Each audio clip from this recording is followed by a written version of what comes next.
Muy buenas tardes. El Instituto Nacional de Estudios Históricos de las Revoluciones de México y su titular, la doctora Patricia Galeana, se complacen en darles la bienvenida a este coloquio sobre el sitio de Puebla en 1863. Para celebrar este acontecimiento que ocurrió hace 150 años, tenemos el gusto de contar con la presencia del doctor Humberto Morales Moreno y el maestro Juan Macías Guzmán. Daremos primero la palabra al doctor Morales, quien es doctor en Historia por la Universidad de París, ha sido becario del Instituto Nacional de Estudios Históricos de las Revoluciones de México, del Ministerio Alemán de Intercambio Académico y de la Universidad de Kassel. Obtuvo mención honorífica con el Premio Nacional de Economía y Ciencias Sociales Manuel Espinosa Iglesias. Actualmente es fundador y secretario ejecutivo del Instituto Latinoamericano del Derecho, secretario académico de la Facultad de Filosofía y Letras de la Benemérita Universidad Autónoma de Puebla y colaborador externo del Departamento de Ciencias Sociales de la Universidad Iberoamericana de Puebla. Es miembro del Sistema Nacional de Investigadores. Algunas de sus publicaciones son Derecho, Justicia y Conflictividad en la Historia de México, siglos XIX y XX. Del Bicentenario al Centenario, Historia de la Justicia en Tabasco, 1810-1910. De la Conjura a la Rebelión. De Museo Regional de la Revolución, los españoles en México, 1880-1948, entre otras publicaciones. Damos la palabra al doctor Humberto Morales Moreno. ¿Cuánto tiempo de español? ¿Tiempo? ¿Media hora? ¿20 minutos? ¿Media hora? Media hora. ¿3 cuantos? Ok. Sí, para no excederme, ¿no? Sí, para haber preguntas. Exacto. Bien, muy buenas tardes. Quiero agradecer a este público maravilloso que siempre viene al INERM, llueve o truene, aquí siempre hay gente ávida de escuchar y preguntar sobre temas históricos de gran actualidad. Y en segundo lugar, pues agradecer a la doctora Patricia Galeana por la atención de haberme invitado y a su equipo muy eficaz, ¿no?, que nos han invitado a este ciclo de charlas sobre el 150 aniversario del sitio de Puebla de 1863. Como ustedes saben, recientemente este fin de semana, jueves y viernes, hicimos una breve conmemoración en la ciudad de Puebla con un coloquio internacional que se llamó de la misma forma, 150 aniversario del sitio de Puebla de 1863, porque como se verá, el 17 de mayo, en la madrugada de hace 150 años, el general Jesús González Ortega se rinde a cargo del Ejército de Oriente, destruye las armas y se entrega ante las fuerzas del general Forey, sin que esto haya significado una estricta capitulación de la ciudad de Puebla.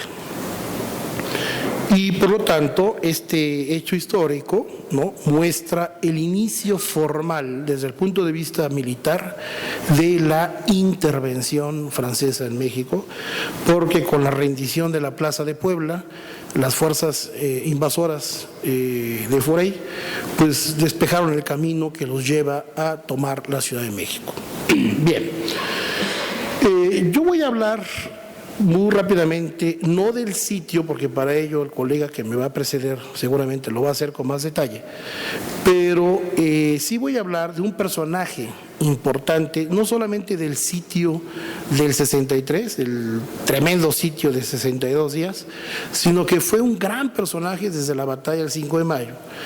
Y ahora que ustedes ya vieron la película del 5 de mayo, seguramente se preguntarán, ¿y por qué este personaje del que voy a hablar hoy no aparece en la película? O aparece de manera muy tenue, ¿no? Así como si no hubiera muchas ganas de que apareciera. Y me estoy refiriendo a la figura del general Miguel Negrete, ¿no? El general Miguel Negrete es un personaje controvertido en la historia mexicana, controvertido para los especialistas en la historia político-militar de México, de esta etapa, y quizá para el común de la población, si vives en Puebla y vives en Tepeaca, pues a lo mejor sí lo conoces, ¿no? Sobre todo en Tepeaca, que es la tierra donde nació, pues le hacen un desfile cada año y seguramente lo recuerdan bien.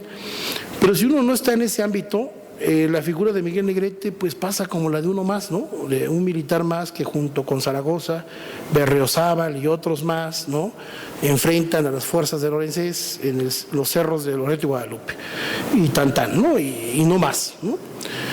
Pero Miguel Negrete es una figura realmente importante porque seguir su trayectoria significa reconstruir buena parte de la historia política de México a partir de la segunda mitad del siglo XIX. Por la simple y sencilla razón de que Miguel Negrete comienza su vida activa como soldado desde la guerra del 47, es decir, es muy joven cuando está ya participando como un joven reservista, porque Miguel Negrete no viene del colegio militar, es un hombre de origen indígena. En realidad sus papás eran de la Sierra Norte, pero venían de regreso de Tehuacán de una fiesta, y entonces Negrete nace por accidente en Tepeaca. En realidad su familia no tenía nada que ver con la parte sur del estado, sino son de la parte norte, ¿no? De la Sierra Norte. Pero bueno, Negrete nace en Tepeaca y entonces desde muy joven se enlista como reservista en la Guardia Nacional, y es como empieza a aparecer en una carrera muy parecida a la de Zaragoza en los acontecimientos del 47. Si ustedes revisan, por eso puse ahí una bibliografía y referencias bibliográficas del general Negrete, uno revisando la bibliografía muy rápidamente de lo poco que hay sobre Miguel Negrete en serio, vamos a ver que es un personaje que ha llamado más la atención fuera que dentro de México. El primero que lo redescubre en términos historiográficos es John Hart. John Hart, este profesor de la Universidad de Houston, que seguramente ustedes lo conocen por su famoso libro El anarquismo en México, que fue un libro muy famoso, publicado por Siglo XXI, yo creo que hace más de 30 años. John Hart es el primer investigador serio, no mexicano, que descubre que Miguel Negrete era verdaderamente un revolucionario. Pero en este libro, en este artículo publicado ya hace mucho tiempo por Historia Mexicana y que formó parte del libro de los anarquistas en México, John Hart se refiere a un Miguel Negrete que es precursor del anarquismo. Y ustedes se preguntarán, qué barbaridad, ¿cómo Miguel Negrete precursor del anarquismo en México? Y sí, John Hart dice, es un precursor del anarquismo, porque Negrete es un hombre que pelea aparentemente en todos los bandos, ¿no? Desde que es muy joven, y termina siendo un republicano recalcitrante, está en todas las batallas importantes y termina custodiando la huida de Juárez a San Luis Potosí, de ahí el peregrinaje hasta Chihuahua, y después continúa la resistencia republicana hasta que se logra la liberación de Puebla el 2 de abril del 67, y después sigue siendo un rebelde revolucionario que incluso pelea contra Juárez después, pelea contra Porfirio Díaz y muere en el 1892, muere prácticamente siendo un rebelde que considera que la revolución republicana y de reforma que México había empezado con la guerra de reforma no había logrado realmente resolver los problemas del pueblo mexicano.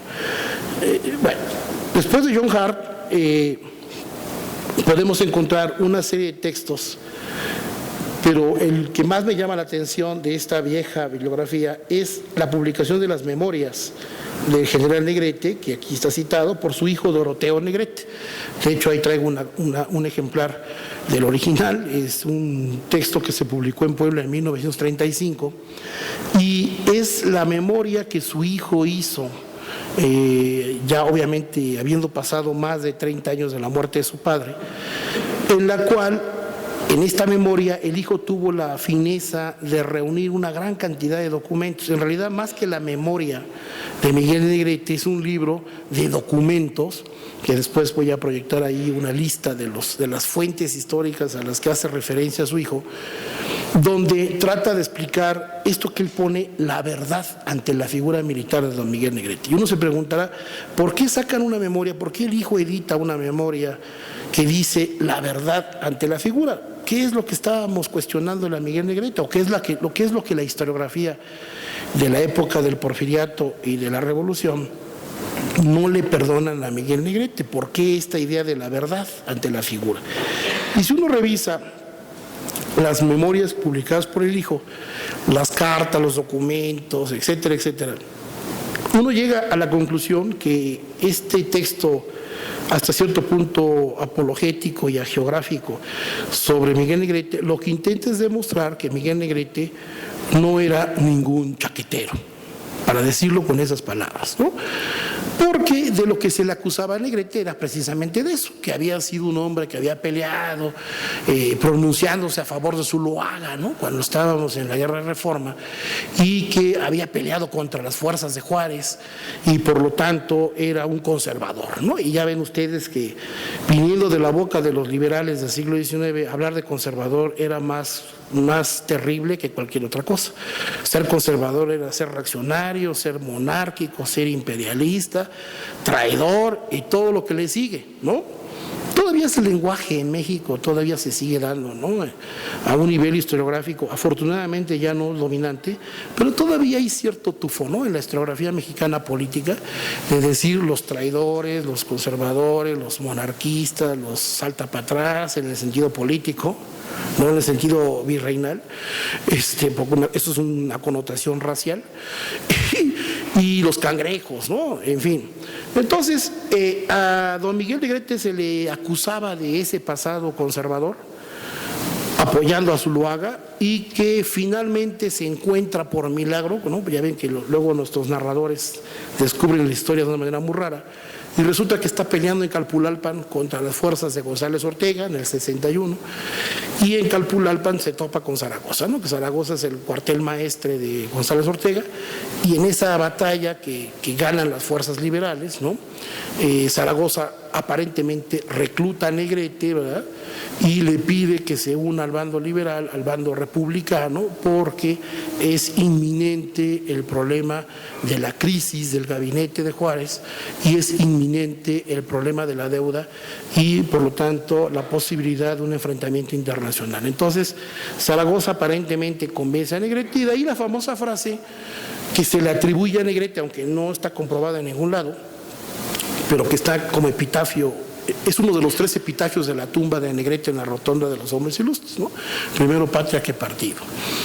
Y aparentemente Negrete dice primero patria que partido, porque Negrete le comenta a Zaragoza, y estas cartas sí están documentadas, donde Negrete le dice a Zaragoza, es mucho más importante dirimir los conflictos que tenemos ante una inminente invasión y posteriormente resolver nuestras diferencias de partido. Entiéndase que cuando hablamos de partido en el siglo XIX estamos hablando de la facción o de las camarillas que se están peleando el poder político en México en esta época, no el partido político que conocemos hoy.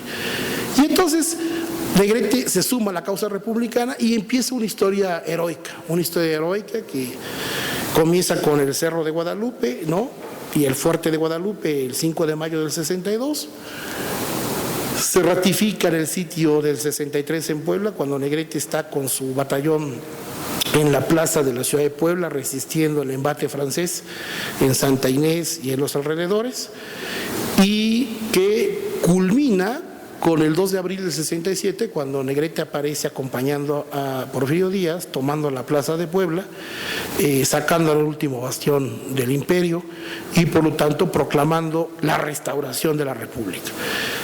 Y este aura glorioso de Negrete le dura poco tiempo, o sea, Negrete es heroico del 5 de mayo del 62 al 2 de abril del 67, y después viene otra vez una nube tremenda sobre él, porque Negrete comete el grave pecado de desafiar a Juárez, pero ya lo había desafiado anteriormente. Y si uno ve los textos donde hay referencias a Negrete como conservador, pues obviamente quien marcó a Negrete del bando malo es la obra de Zamacois, ¿no?, cuando en su Historia de México, en sus 50,000 tomos que tiene, pero en el 14, para que yo les ahorre un poco la lectura, entonces que es una obra verdaderamente que hay que leer cuando no tienes nada que hacer o cuando estás hospitalizado. Yo espero que a ustedes nunca les pase lo segundo, ojalá que sea cuando no tienen nada que hacer, Pero ahí Zamacois es el que ensucia a Negrete porque es el primero que hace mención de que Negrete se había pronunciado a favor de Zuluaga. En realidad, si uno revisa las cartas y cierta correspondencia de Negrete, uno va a ver que cuando Negrete está peleando en el bando malo, ¿no?, Zuluaga, Negrete lo está haciendo porque él está defendiendo las tierras, está defendiendo la unidad territorial de su gente. ¿Y cuál es la gente de Negrete? Negrete está peleando por los serranos poblanos de Zacatlán, Huachinango, que es verdaderamente la tierra de él. Y Negrete lo que no está de acuerdo es que las leyes de reforma, todo lo que tiene que ver con la desamortización de los bienes de comunidad, estaba afectando a las tierras indígenas de su región. Por lo tanto, cuando Negrete se está levantando a favor de Zuluaga, no lo hace por la parte que tiene que ver con religión y fuerzas, lo está haciendo por la parte de la defensa territorial de las tierras indígenas.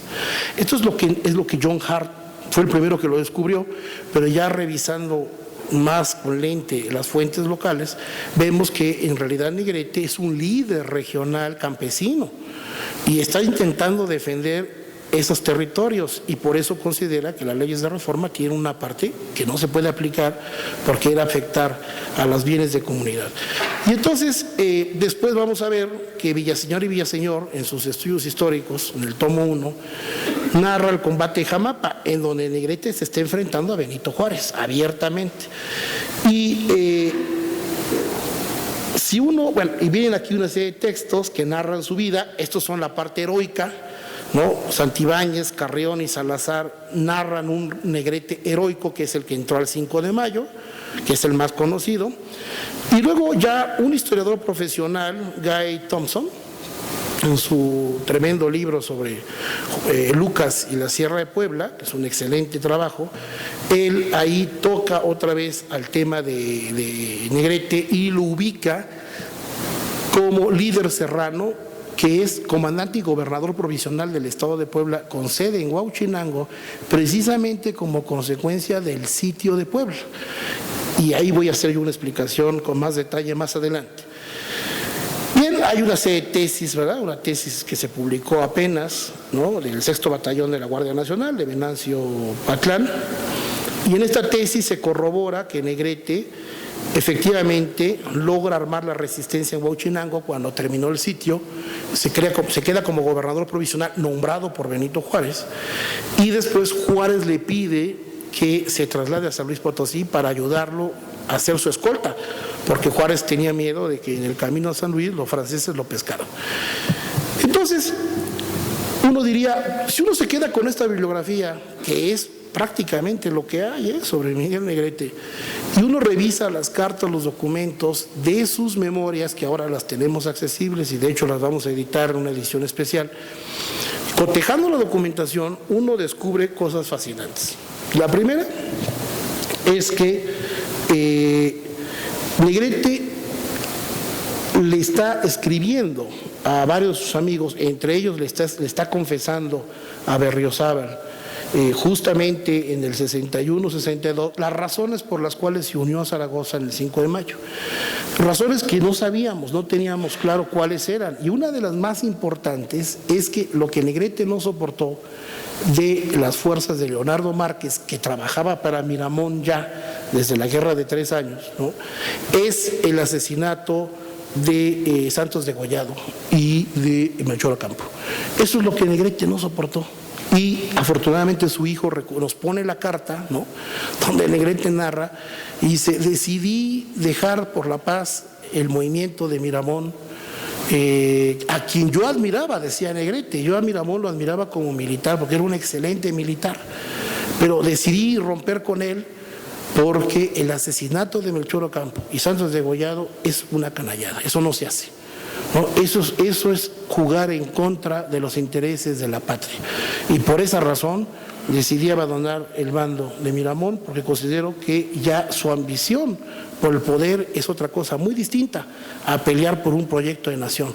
Es muy interesante, ¿eh? Entonces Negrete rompe Y es la razón por la que acepta la seducción de Zaragoza, cuando Zaragoza le dice, vente para acá, porque yo sé que tú peleas muy bien, conoces muy bien la región, conoces muy bien Puebla y conoces muy bien la geografía militar, justamente de los fuertes de Loreto y Guadalupe, porque ya Negrete, siendo líder campesino serrano, cuando fue el sitio de Comonfort de Puebla del 56, que fue un bombardeo terrible de la ciudad de Puebla, en la lucha contra los conservadores de la ciudad, estamos hablando de Antonio Daro y Tamariz, ¿no?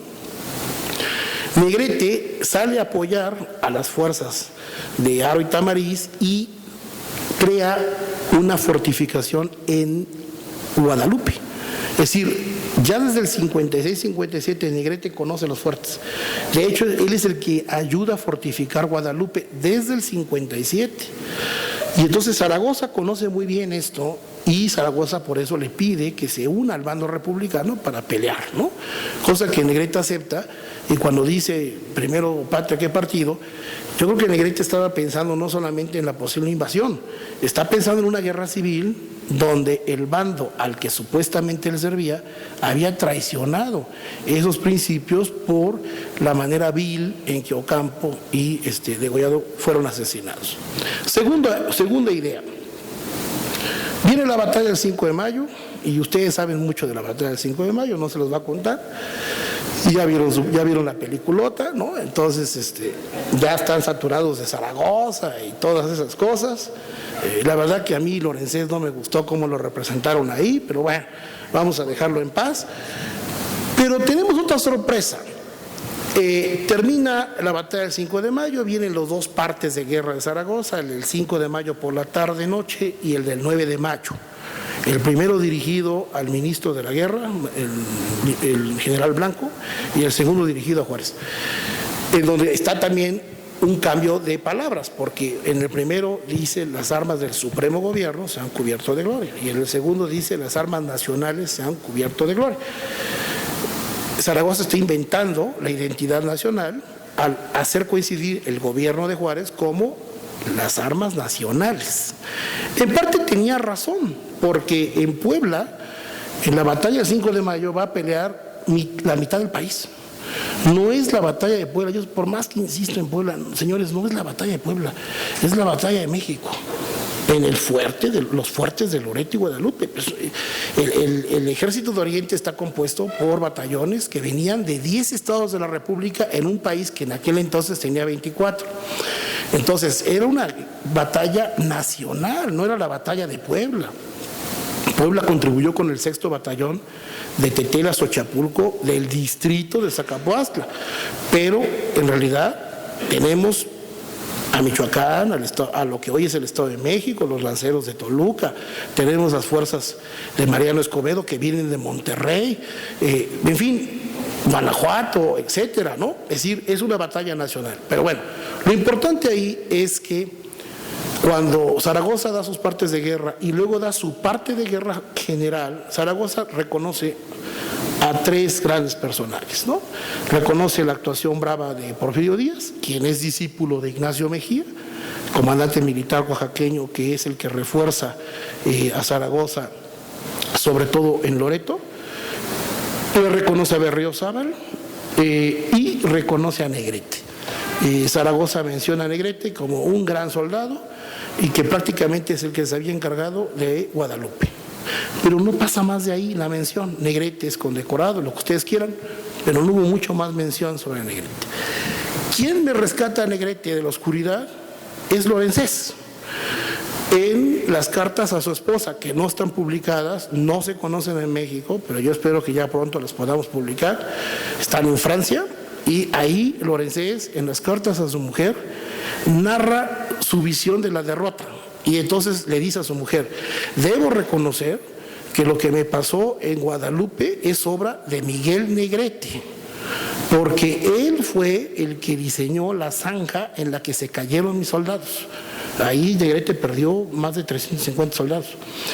Y dice, y el que es un idiota es Almonte y compañía, que me dijeron mal, o sea, me dieron un mapa equivocado, y yo pensé que subir la loma de ese cerro iba a ser fácil, y no me di cuenta que al subir el cerro me iba a caer en una zanja. Dice, y el que atrincheró la zanja se llama Miguel Negrete. Eso lo menciona Lorenzés a su esposa. Entonces, segunda idea. Tercera idea, Negrete, después de esta gran epopeya, se convierte en un ser heroico.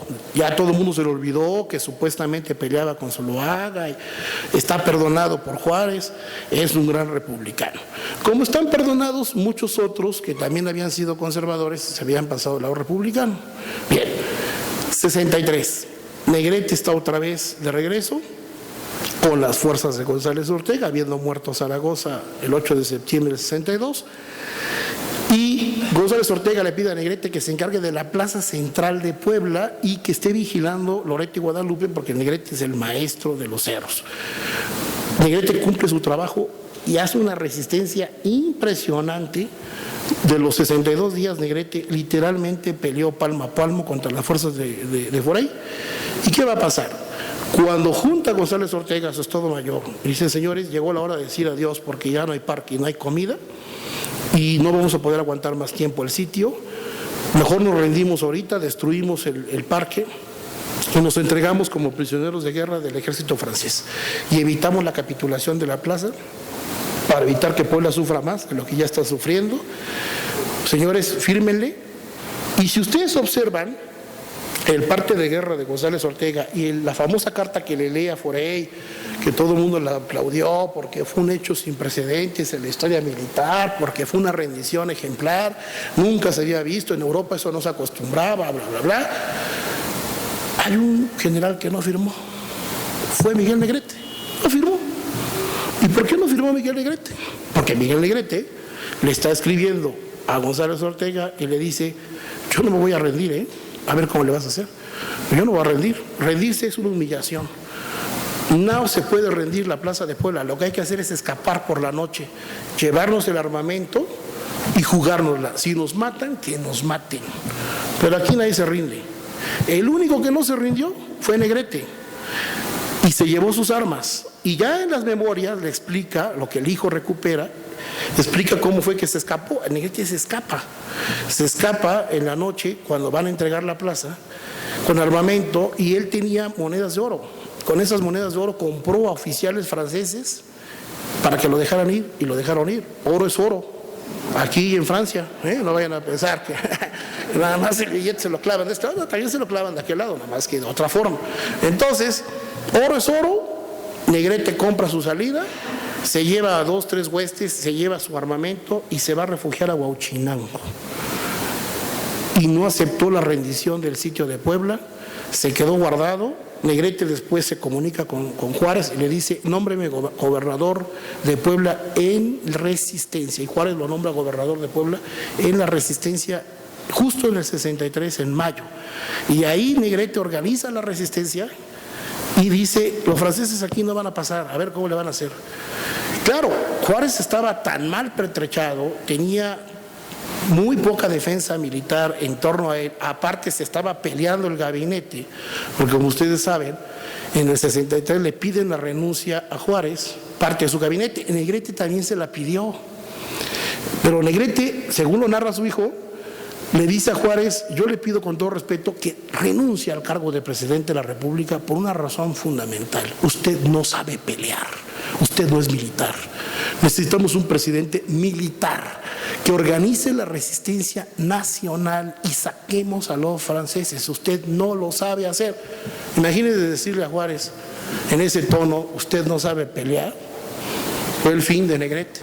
Juárez hizo lo contrario. No, esto no es un problema. Esta carta de Juárez sí es conocida, cuando Juárez menciona, es que no es un problema personal, le contesta al gabinete, es un problema de tipo de Estado. Si yo renuncio, claudica la República, se instaura la monarquía, México regresa al Averno.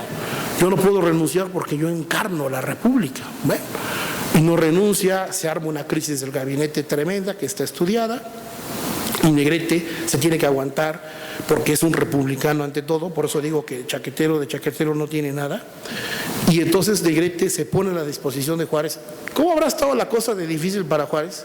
Que a pesar de que Negrete le dice renuncie porque usted no sabe pelear, Juárez le dice vente por favor a San Luis, cúbreme la espalda porque me van a pescar. de Huauchinango sale Negrete a custodiar a Juárez y no lo suelta hasta que Juárez está en Chihuahua. Es un ministro de guerra en la resistencia y no lo suelta en ningún momento, a pesar de que los dos se odiaban. Pero Negrete dijo, es el presidente, ok, yo lo voy a ayudar, yo lo voy a defender y aquí voy a estar. Cuarta y última, Negrete, después de esos años de resistencia, esto está muy bien estudiado por Guy Thompson, forma parte de la resistencia de los Juanes de la Sierra Norte de Puebla, que crean un gobierno de resistencia brutal durante 4 años.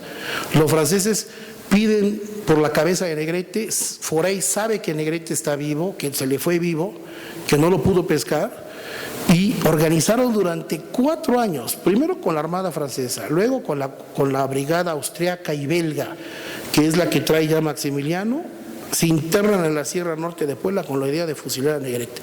Nunca lo pudieron pescar. Negrete resistió en la sierra 4 años, esto ya está documentado. Los austriacos y belgas casi todos fueron muertos por los campesinos serranos de Puebla. Hay incluso un museo. Si un día usted otra vez no tiene nada que hacer, váyanse a la Sierra Norte y vayan a Xochapulco, vayan al Museo de Sitio de Xochapulco. Tú sí lo conoces porque cuando dije Xochapulco está el Osuario, ¿no? Están los huesos de los belgas que fueron ejecutados en ese pueblo, los mataron a todos. Bueno,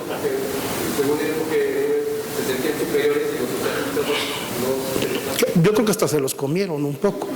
Entonces, el chiste, para terminar con mi intervención, porque yo creo que ya estamos en el tiempo, bueno, ya en 5 minutos, pero terminamos, es que Negrete logra sacar a los belgas, a los austriacos de la Sierra de Puebla, no los deja tomar ninguna ciudad importante, tiene a Puebla en la mira. Puebla sí está bajo control completamente de las fuerzas. Sin embargo, hay que decir, esto ya lo tengo publicado y está en los libros que publicó la doctora Galeana, que se llama La resistencia republicana en los estados, ahí lo menciono, que a pesar de todo, Puebla, la ciudad, siempre mantuvo un espíritu republicano. Esta idea de que Zaragoza quería quemar la ciudad, sí, lo dijo 2 veces, no lo dijo una, lo dijo 2. Lo dijo el 9 de mayo al mediodía y lo dijo el 9 de mayo en la tarde, cuando Zaragoza estaba desesperado porque no tenía dinero para rearmar al ejército e ir a perseguir a Lorenzo Orizaba, que ese era el plan. Entonces, Zaragoza está tan desesperado que la segunda carta que le manda Juárez, y es el 9 de mayo en la tarde, le dice, ¿cómo me dan ganas de quemar esta ciudad? Y no lo hago porque hay tanta gente buena que pues sería terrible, ¿no? Pero esta gente es apática, es indolente, esta gente es mala, no me quiere ayudar. Pero ¿a qué poblano se está refiriendo realmente Zaragoza? No lo aclara, pero lo cierto es que el 22 de mayo, que es una carta que nadie quiere recordar, no sé por qué, ni siquiera los poblanos la quieren recordar, pero es una carta muy buena para los poblanos, porque es la carta del 22 de mayo donde Zaragoza le está diciendo al ministro de la guerra: quiero agradecer al pueblo de la ciudad de Puebla su gran apoyo para convertir en Puebla en un hospital, porque si no fuera por su hospitalidad hubiera sido imposible, con tantos heridos de ambos bandos, que se curaron aquí en la ciudad de Puebla. ¿Por qué Zaragoza cambió de opinión? ¿Por qué primero quería quemar Puebla y después, gracias poblanos por haberme ayudado? Porque para el 10 de mayo Zaragoza ya había conseguido 30,000 pesos plata fuerte del cabildo poblano, que sí se los consiguieron, le dieron el dinero y le dijeron: vaya usted a pelear, ¿no? Y deje de andar diciendo que nadie lo apoya. Y va a ser una parte de la burguesía poblana la que lo va a apoyar. Y es cuando Zaragoza se queda callado y dice: perdón, es que estaba yo enojado, es que no veía por dónde venía el billete. Ya me llegó el billete, viva Puebla, qué chula es Puebla. Puebla es una maravilla, ¿no? A mi amiga, la doctora Patricia Galeana, luego no le gusta eso porque dice que yo defiendo demasiado a los poblanos. No es que defina demasiado a los poblanos, es que están las cartas. ¿Yo qué quieren que haga? No, ni modo. Entonces, Negrete regresa con las fuerzas del 2 de abril, toma Puebla con Porfirio Díaz cuando ya el imperio está prácticamente liquidado. Negrete organiza otra vez el gobierno regional en Puebla y cuando se pacifica todo y Juárez regresa de Querétaro y se restaura la República, todo el mundo está tranquilo, pero Negrete comete otro grave error político. Bueno, si se puede considerar error político. Negrete le está diciendo a Porfirio Díaz: tú eres mi candidato a la presidencia de la República, te vamos a apoyar, pero yo lo único que te pido es que me hagas gobernador de Puebla. O sea, quiero gobernar Puebla en serio. Porfirio Díaz le dice, va, pero pues primero hay que convencer al jefe máximo, ¿no? Al presidente Juárez, a ver qué va a hacer Juárez. Bueno, como ustedes saben, Juárez se candidatea, ¿no?, para elegirse. En el 71 Juárez otra vez se está presentando como para candidato a la presidencia, que es cuando viene la rebelión, la primera rebelión de Díaz en serio. Y ahí Negrete, según las cartas que muestra su hijo, le manda una carta a Juárez muy osada. En el 71, en plena elección, y Negrete le dice a Juárez, le pido de favor, ¿sabe qué? Ya no se presente de candidato. Yo quiero ser candidato a la presidencia de la República. Apóyeme. Yo, que he combatido por la República toda mi vida, yo sé cómo gobernar México. ¿Para qué le dijo eso a Juárez? O sea, ya Juárez lo había soportado mucho tiempo. Y luego le dice, oye, yo quiero ser. Ya se podrán imaginar cómo reaccionó Juárez. Juárez dijo, pues no vas a ser, voy a ser yo, otra vez. Y todo el mundo se me somete. Para la suerte de Negrete, Juárez se le muere en el 72 y también para la suerte de Porfirio. Pero no contaban con que Sebastián iba a tomar el trono y todo lo que ustedes ya saben.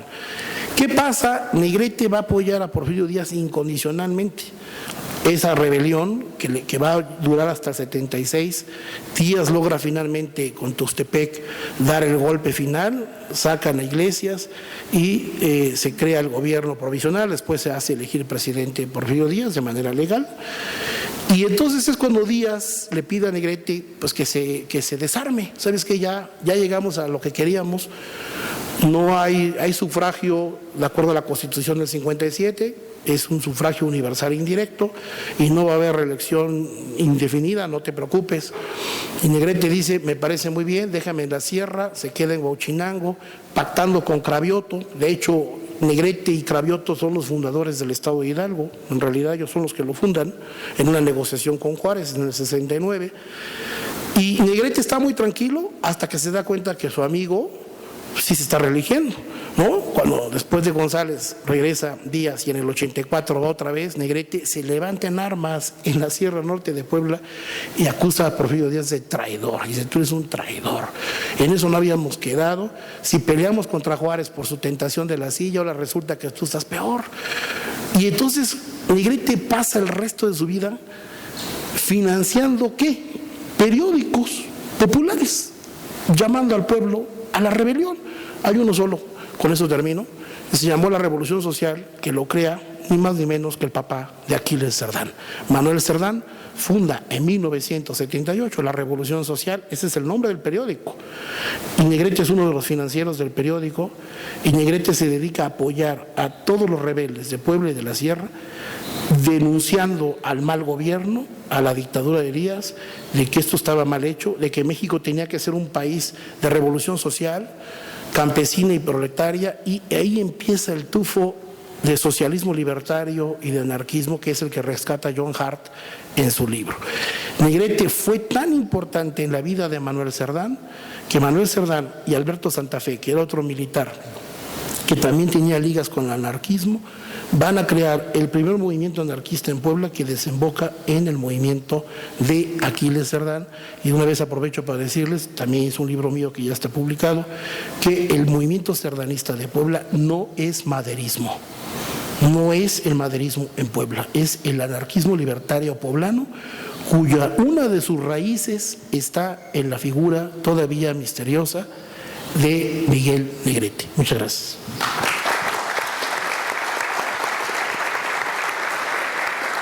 Muchas gracias, doctor Morales.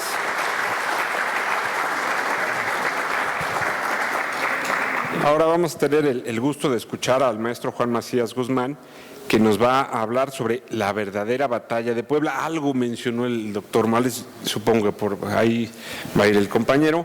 y vamos a decir del maestro Macías Guzmán, que es licenciado en Sociología por la Facultad de Ciencias Políticas y Sociales de la UNAM, con una maestría en Historia de México por la Facultad de Filosofía y Letras también de la UNAM y con estudios de doctorado de la misma institución. Actualmente es profesor de tiempo completo en la Escuela Nacional Preparatoria número 5, José Vasconcelos, y es profesor de asignatura en la Facultad de Ciencias Políticas y Sociales. Entre sus publicaciones tenemos que ha colaborado en el tomo 3 de la Gran Historia de México Ilustrada y es coautor junto con Antonia Pisuñer de José María Iglesias, El estudio de la historia. Y damos la palabra al maestro Macías.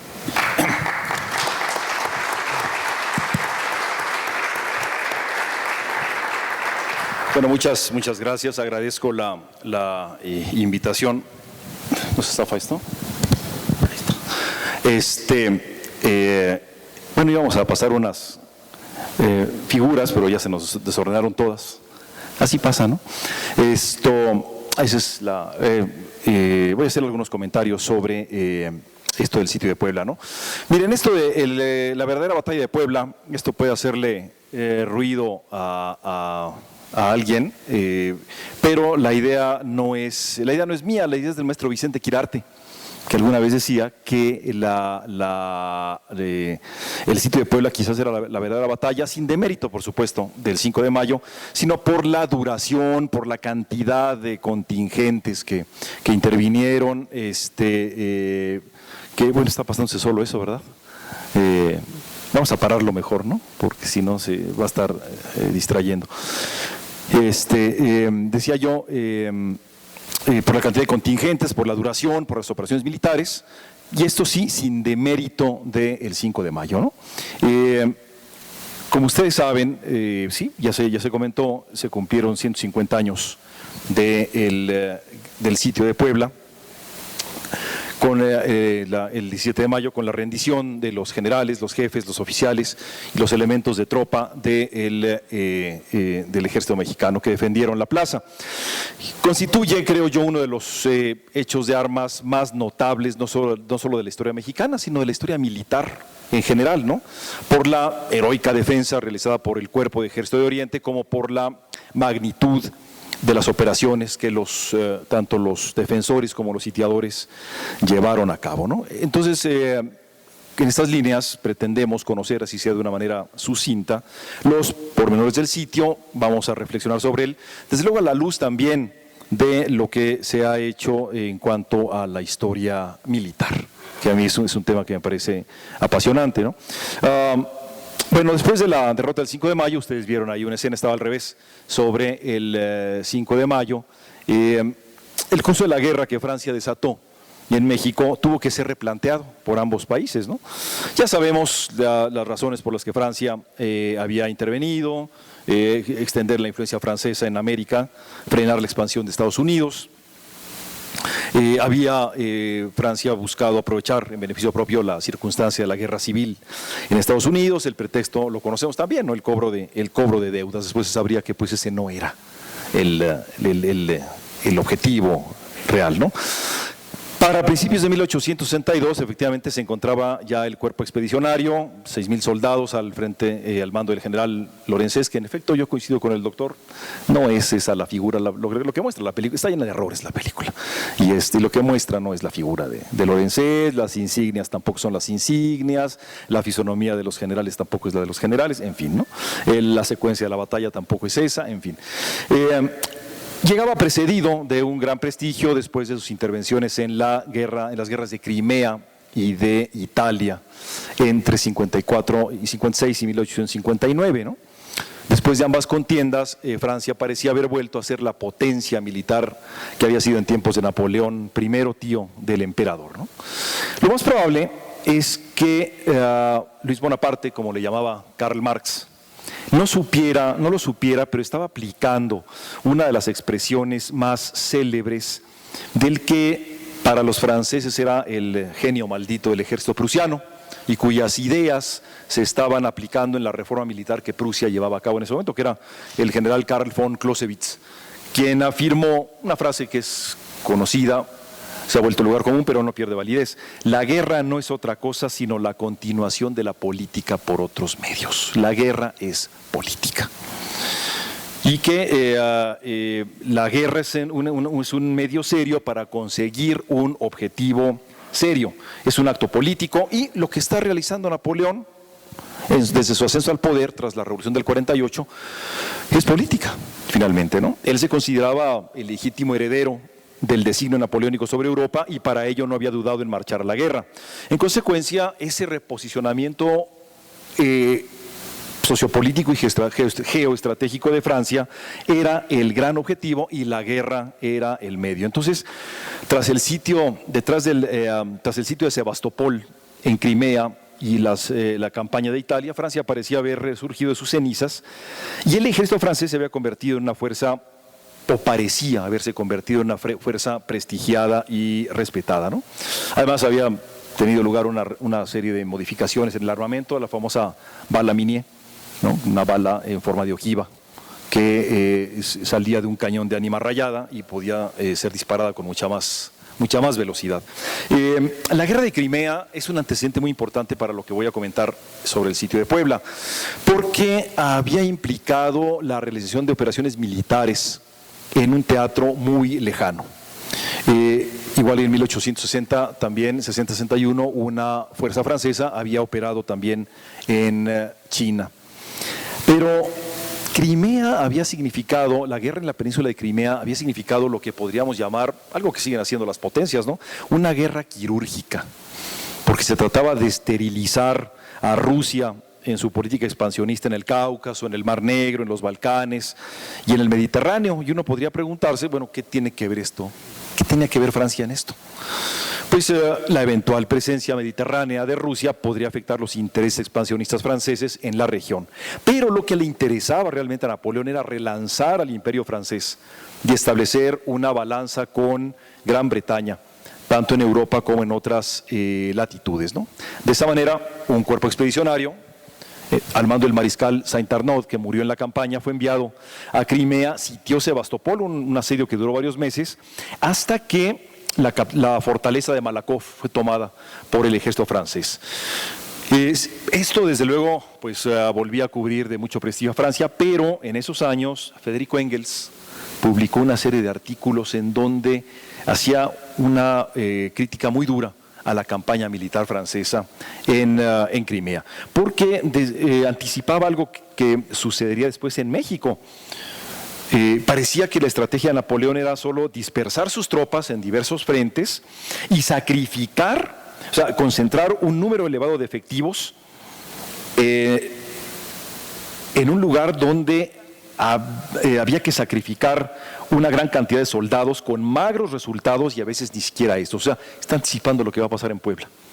Concentrar efectivos, tenerlos sosteniendo un largo sitio y los resultados podrían ser magros. Aquí entonces tendríamos que preguntarnos algo. Finalmente, una pregunta sobre la que vamos a regresar. ¿Qué fue lo que ganó Francia con la toma de Puebla? ¿Qué es lo que obtuvo finalmente? ¿Cuál fue el beneficio finalmente para Francia con la ocupación de Puebla, ¿no? Y en efecto, entonces Napoleón había dispersado fuerzas en Roma, en Atenas, en Constantinopla, en Crimea, luego en Italia, y faltaba México. Entonces, a juicio de Engels, pues no parecía que Francia fuese a obtener resultados positivos de la expedición a Crimea y que en caso de una guerra generalizada en Europa no alcanzaría a reunir a sus contingentes por haber dispuesto de todos ellos en operaciones de dispersión. Esto nos lleva entonces a plantearnos cuál era la concepción que tenía el presunto heredero de las glorias del tío acerca de la guerra y a preguntarnos entonces esto que les señalo, ¿no? ¿Qué fue lo que Francia logró tras la caída de Puebla? La caída de Sebastopol en el año 56 ocultó los comentarios críticos y no llevó, ojo con esto, no llevó a Napoleón y a sus generales a aprender, que creo que es algo que siguen haciendo las potencias cuando intervienen, ¿no? Estados Unidos no aprendió en Vietnam y no aprendió en Irak y no aprendió en Afganistán y no creo que vaya a aprender. Los errores de planeación, de organización, disposición de medios y conocimiento del terreno, todo aquello en lo que había enfatizado siempre el general Clausewitz, se lo pasaron por alto los franceses y repitieron los errores cuando en Italia, en el año 59, libraron 2 batallas que no tenían planeadas. Magenta y Solferino chocaron por accidente con los franceses, perdón, con los austríacos, dirigidos por Napoleón, que quería repetir la campaña triunfal del tío más de medio siglo atrás en Italia. Esto lo salvó la llegada providencial de los suavos. Ustedes vieron ahí la ilustración de un suavo, este cuerpo de infantería creado en Argelia, famoso por su valor. Y lo mejor, después de la batalla de Solferino, lo mejor que pudo hacer Napoleón fue vomitar atrás de un árbol, horrorizado por la matanza, por la carnicería. Ya sabemos que después de Solferino es que surgió la idea de crear la Cruz Roja, ¿no?, por Henry Dunant.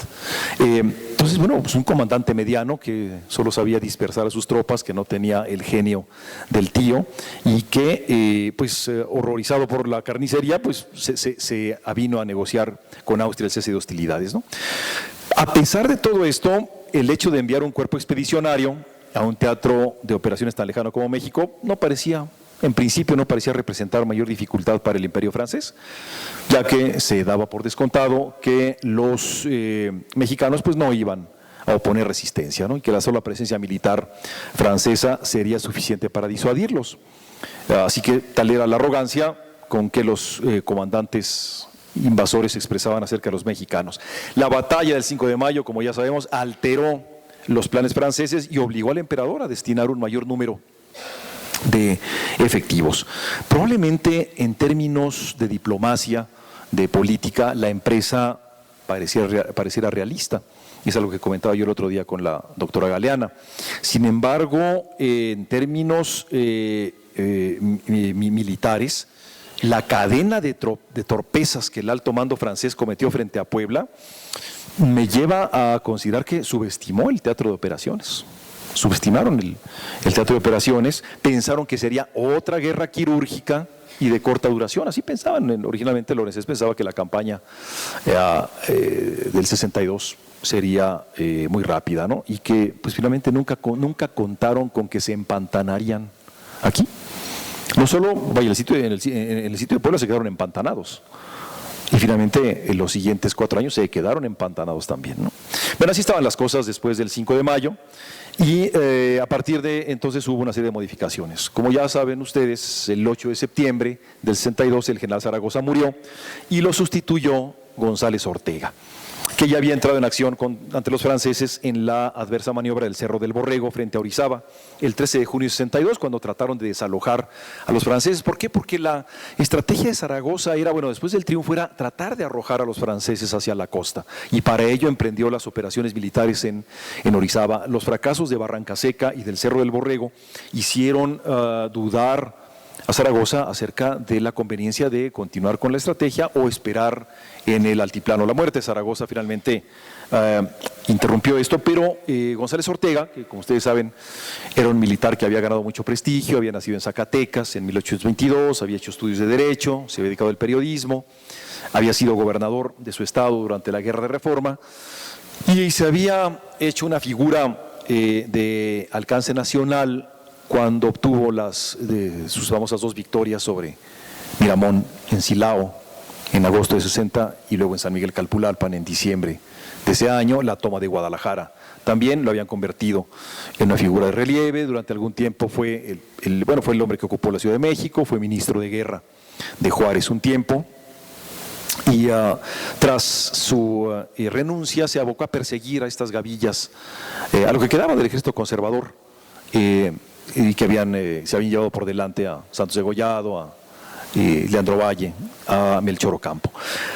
Tras separarse del cargo, regresa a Zacatecas, reasume la gubernatura y cuando comienza la intervención, se pone a las órdenes de González Ortega, de Zaragoza, que irónicamente había sido su subordinado en los combates finales de la Guerra de Reforma, ¿no? Bueno, una vez que ocupa la comandancia en jefe, a González Ortega se le presentan 2 alternativas. Una, retomar este plan original de Zaragoza y hostilizar a los franceses hasta obligarlos a retroceder a la costa, o atrincherarse en Puebla y esperarlos allí. El general Jesús de León Toral, en su famosa historia sobre la intervención francesa, señaló que dos graves errores de González Ortega. Uno, haber abandonado las fortificaciones de la sierra, es decir, no haber hostilizado a los franceses en la zona de las cumbres de Aculcingo, como había ocurrido el año anterior, y la otra, haber concentrado a todo el cuerpo de ejército de Oriente en Puebla, ¿no? De tal manera que son dos cargos que se le hizo, pero a mí me parece que no estaba tan, es una interpretación personal, me parece que no estaba tan equivocado el plan de González Ortega. Voy a explicar por qué.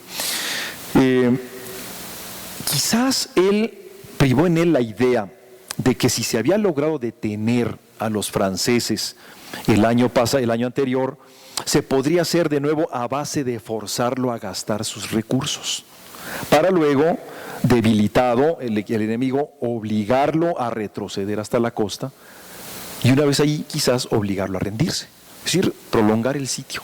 Y casi lo lograron, ¿eh? Estuvieron a un tris de lograrlo. Me parece que esa era una idea que tenía González Ortega y que no suena tan descabellado, ¿no?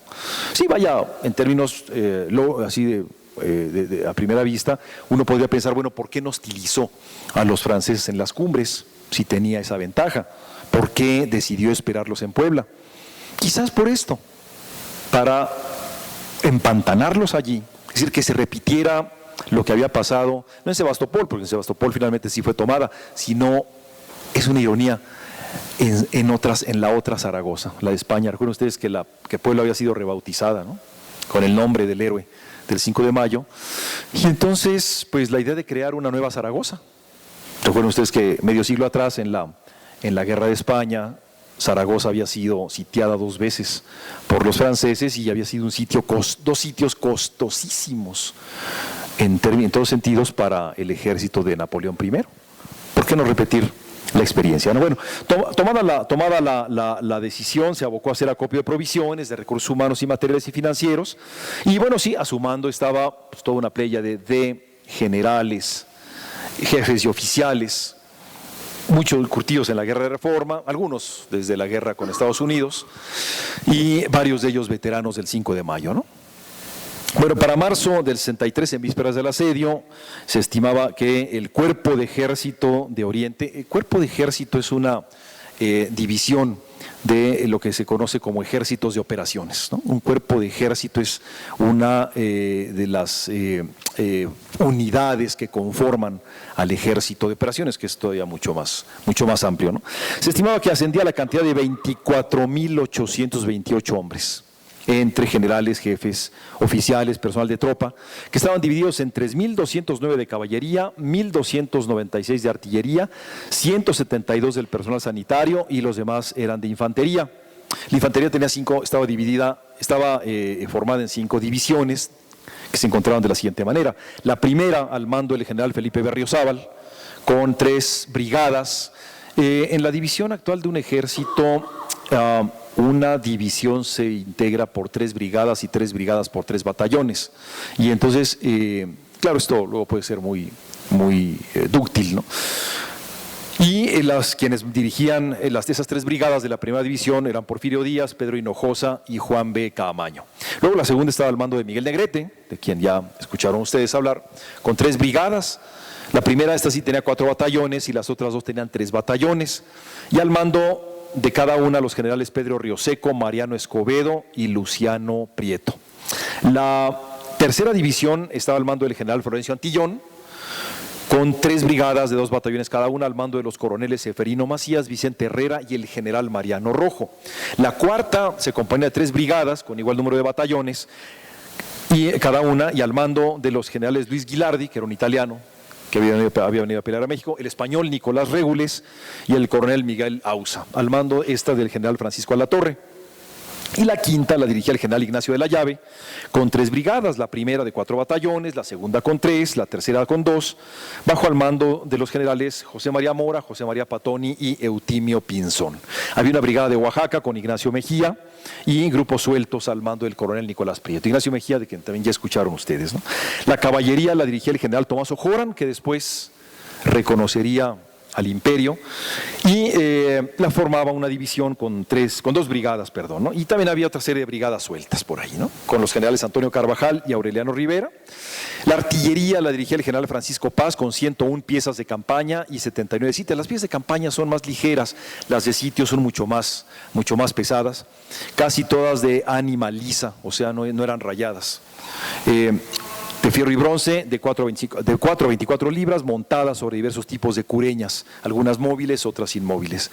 El servicio sanitario a cargo del doctor Juan Navarro, que después sería cónsul de México en Nueva York, con 5 hospitales, distribución en la ciudad y uno más en Cholula, que según el general León Toral, fue abandonado durante el asedio. Bueno, la comandancia en jefe la tenía González Ortega, el cuartel maestre era el general José María González de Mendoza. Un cuartel maestre es lo que se entiende hoy como jefe del Estado Mayor y que se encargaba del aprovisionamiento, de distribuir los alojamientos para los soldados, los cuarteles en los que iban a estar. El general José María González de Mendoza.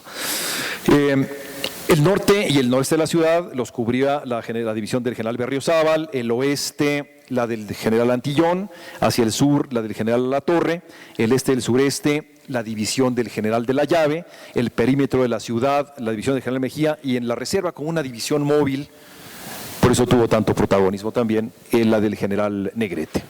Ahora, como se esperaba un asedio, se conformaron también una serie de fortificaciones aprovechando los conventos, que habían sido algunos de ellos, ¿no? Los fuertes de Independencia, Zaragoza, Los Remedios, Hidalgo, Morelos, Iturbide. Había traído yo una foto de cómo quedó el fuerte Iturbide o San Javier, que fue destruido y que era así como lo que los franceses consideraban la llave de la plaza, equivocadamente. Entonces, bueno, uno de los cargos que también se le hicieron a González Ortega en la preparación de la defensa fue haber dejado sin ocupar el Cerro de San Juan, al poniente de la ciudad, en donde Forey estableció el cuartel general y que quedaba justo enfrente del fuerte de San Javier, a 2.000 metros más o menos de distancia, según el historiador francés Alan Gutman. Ahora bien, ¿cuál era la estrategia del gobierno mexicano? Bueno, la defensa de Puebla no iba a estar a cargo nada más del Cuerpo de Ejército de Oriente, iba a estar a cargo también del Cuerpo de Ejército del Centro al mando del expresidente Ignacio Comonfort, que trataría de introducir víveres y parque a la plaza a fin de obligar a los franceses a prolongar el sitio más allá de sus posibilidades, ¿no? O sea, la plaza iba a resistir, pero el ejército del centro, con Comonfort, debería introducir víveres y parque a fin de que el sitio se prolongara, y eso entonces obligaría a los franceses a consumir parque, a consumir recursos, a extenderlo más allá de sus posibilidades. Como ven, a mí no me parece que la estrategia que era táctica, pero en este caso fuera tan descabellada, ¿no? Bueno, ahora, aquí hay una cosa que me interesa también apuntar. Las tropas defensoras, bueno, sí, estaban integradas por soldados que habían sido enganchados, pero seguía la lógica, algo que se había tratado de hacer desde los tiempos de la Guerra de Reforma, crear soldados ciudadanos. Que una paradoja, aquí estaban siguiendo algo que había establecido Francia desde la Revolución Francesa, la creación de la conscripción para defender a la Francia revolucionaria de las potencias que estaban atacando a la Francia revolucionaria, crear soldados, ciudadanos soldados. Y entonces estaba yo recordando cuando escuchaba al doctor Morales que mis antepasados colaboraron en esto. Mi tatarabuelo formó unidades que fueron a combatir a Puebla con esta idea de crear soldados ciudadanos. Traía una foto de él, pero bueno, ya no la pudimos ver. Esa era entonces la situación en la que se encontraba el cuerpo de ejército de Oriente, ¿no? ¿Qué pasaba con los franceses? Bueno, después del fracaso de Lorenzés se nombra un nuevo comandante, un veterano de las guerras de África, de Crimea y de Italia, el general Elías Federico Forey, que desembarca en el puerto de Veracruz en septiembre y se toma su tiempo para preparar las operaciones sobre Puebla. Se va a Orizaba y ahí se queda. Él llega hasta Orizaba y se queda preparando con mucha parsimonia los preparativos para la operación. Eso le da tiempo a González Ortega de avanzar, de terminar de preparar la defensa. Y entonces, bueno, cuando llegan a Puebla, con la, por decirlo así en términos coloquiales, se va con la finta de que San Javier, la mole de San Javier es la llave, y no. Sí, el fuerte de San Javier, el sitio, los franceses están ante Puebla el 16 de marzo, pero comienzan a rodear la ciudad y según los historiadores franceses, el 23 de marzo es cuando comienza propiamente el sitio de Puebla. San Javier es tomado el 29 de marzo y los franceses se dan un encontronazo. No es la llave de la defensa, lo que les espera es una guerra de casas y calles, que se parece mucho a lo que va a suceder 80 años después en Stalingrado durante la Segunda Guerra Mundial. Es decir, la toma de San Javier no significa la caída de la plaza. Y lo mismo va a suceder en las otras fortalezas, en Santa Inés, en Santa Anita, en las otras fortificaciones. Una vez ocupadas se encuentran con que pues hay una serie de casas y calles que hay que tomar una por una, lo cual obliga a prolongar el sitio. Y se enfrentaban los franceses a feroces combates callejeros, cuerpo a cuerpo, en donde eran desalojados y había que empezar otra vez. Por ahí comenta Ralph Roeder en la biografía de Juárez, en la parte que le dedica al sitio, que un jefe de ingenieros francés había concebido la idea de cavar túneles, pero se encontraban con la roca. Entonces la idea de cavar túneles para una guerra subterránea la desecharon y tuvieron que seguir con esta táctica de combatir casa por casa. Mientras tanto, González Ortega y Comonfort trataban de estar en combinación para poder introducir víveres. El 8 de mayo, las tropas del general Bazén, que estaba al mando de una de las divisiones, derrota y destroza en San Lorenzo al cuerpo de ejército del centro, hacen prisioneros, capturan parte de los víveres y entonces se dan cuenta de que en Puebla las cosas no andan bien, que en Puebla faltan víveres y falta parque. Y entonces, ¿qué es lo que van a hacer los franceses? A sentarse a esperar, a que consuman el último kilo los mexicanos encerrados. Claro, no es, desde luego, no va a ser una victoria heroica, no va a ser la toma de la torre de Malakoff, como en Sebastopol, pero va a ser una victoria. Como ustedes lo escucharon, la situación de los mexicanos comienza a hacerse cada vez más difícil. Forey en algún momento, antes de saber lo difícil que estaba la situación en Puebla, Forey hace algún acercamiento por ahí con González Ortega para que colabore con los franceses. González Ortega se niega. Cuando la situación ya está muy desesperada, González Ortega envía al cuartel maestre, al general González de Mendoza, para sondear con Forey, cuáles pueden ser los términos de la rendición. El 16 de mayo es la última junta de guerra y ahí surgen estas versiones encontradas acerca de que, pues no se puede sostener esto, ¿qué hacemos? ¿Nos rendimos o rompemos el sitio? O sea, la plaza no se puede seguir defendiendo. Entonces nos rendimos o rompemos el sitio. Y la decisión tomada es la rendición. Pero aquí viene algo que siempre es tomado como el ejemplo de, fíjense, un militar improvisado termina dando una lección de cómo se rinde una plaza. Así como el sitio de Cuautla es un ejemplo de cómo se rompe una plaza, Puebla es un ejemplo de cómo se rinde la plaza. Se destruye el armamento, el poco parque que quedaba, se destruyen las banderas que se pudieran destruir, se dispersa el ejército y la plaza se entrega. Muchos años después, cuando Francia es derrotada por Alemania en 1870, el mariscal Bazén, que se había quedado encerrado en la plaza de Metz, se rindió sin combatir al frente de 250,000 soldados. Y en el juicio que le van a hacer después, le van a decir, oiga, en tanto tiempo que estuvo en México, ¿no aprendió cómo se entrega una plaza? ¿Por qué no hizo lo que González Ortega en Puebla? O sea, lo que se le pasó al gran mariscal del imperio no se le había pasado a González Ortega. El 17 de mayo se entregan prisioneros. Ya sabemos también que se les trató de obligar a firmar un documento en el que se comprometían a no hacer armas contra Francia, se negaron y entonces viene esta decisión de mandar los prisioneros a Francia y varios de ellos, como escucharon ustedes también, logran escapar, ¿no? No todos pudieron escapar, unos sí fueron a dar hasta Francia.